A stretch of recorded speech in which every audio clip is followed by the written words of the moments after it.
Bom dia, minha gente, tudo bem? Sou o Bispo Virgílio, da Igreja Anglicana Unida, reitor da Comunidade da Reconciliação em Ribeirão Preto, e estamos aqui mais uma vez nesta manhã para meditarmos na Palavra de Deus, aquilo que Deus tem colocado nos nossos corações.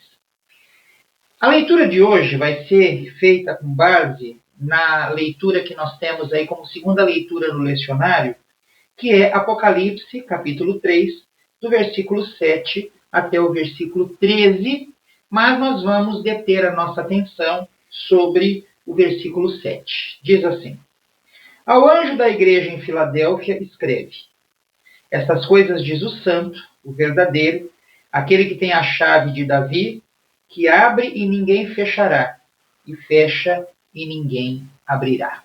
Que Deus abençoe a leitura da sua palavra. Este é Jesus Cristo. Esse é aquele que nos convida a caminharmos com Ele, que nos convida a vivermos junto com Ele, que nos convida a termos intimidade com Ele. É um Deus poderoso, um Deus de vitória, um Deus de graça, um Deus de amor, um Deus de misericórdia. E quando você estiver cansado, quando você estiver abatido, quando você estiver pensando em muitas possibilidades na sua vida, lembre-se de quem é Jesus Cristo. Ele é aquele que tem a chave de Davi, que abre e ninguém fechará, e fecha e ninguém abrirá. Quando você estiver numa situação difícil, lembre-se que Jesus Cristo é aquele que tem a chave, que abre e ninguém fecha. Portanto, ore, busque a Deus, busque ao Senhor Jesus. Por mais difícil que seja a situação, por mais complicada que seja a situação, busque a Jesus Cristo. Ele diz para nós, na sua palavra, que Ele estaria conosco todos os dias até a consumação dos séculos. Por que nós insistimos, principalmente nós cristãos, por que nós insistimos em caminhar sozinhos? Por que nós insistimos em não ter a companhia do Senhor todos os dias na nossa vida? Por que nós queremos andar longe do Senhor? Se andar com Ele é muito mais vantajoso.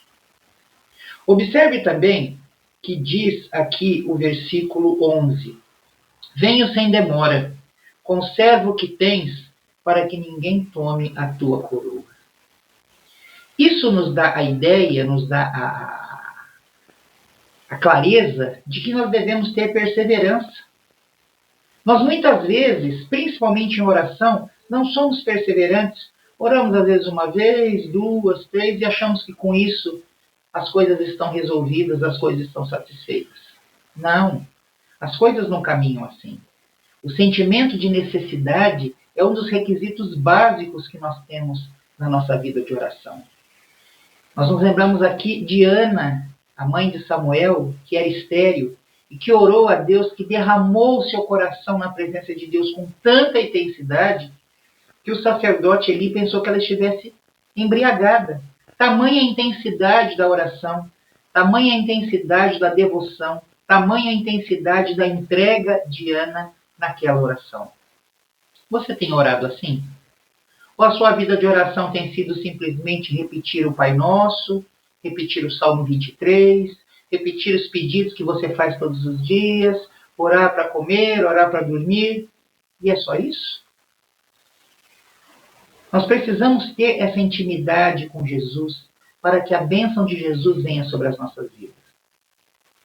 E preste atenção numa coisa que é muito importante. Se nós não queremos andar com Jesus hoje, no nosso dia a dia, como é que nós vamos querer, depois da morte, viver com Jesus na eternidade?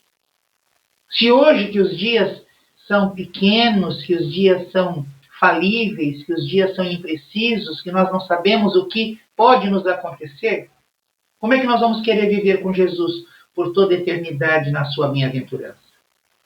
É muito importante, portanto, que nós vivamos aqui, em plena comunhão com o Senhor, sabendo que Jesus é aquele que abre portas e ninguém fecha, fecha portas e ninguém abre. Você quer um emprego? Você quer uma vida digna? Você quer a solução de algum problema? Você quer a solução do seu problema de saúde?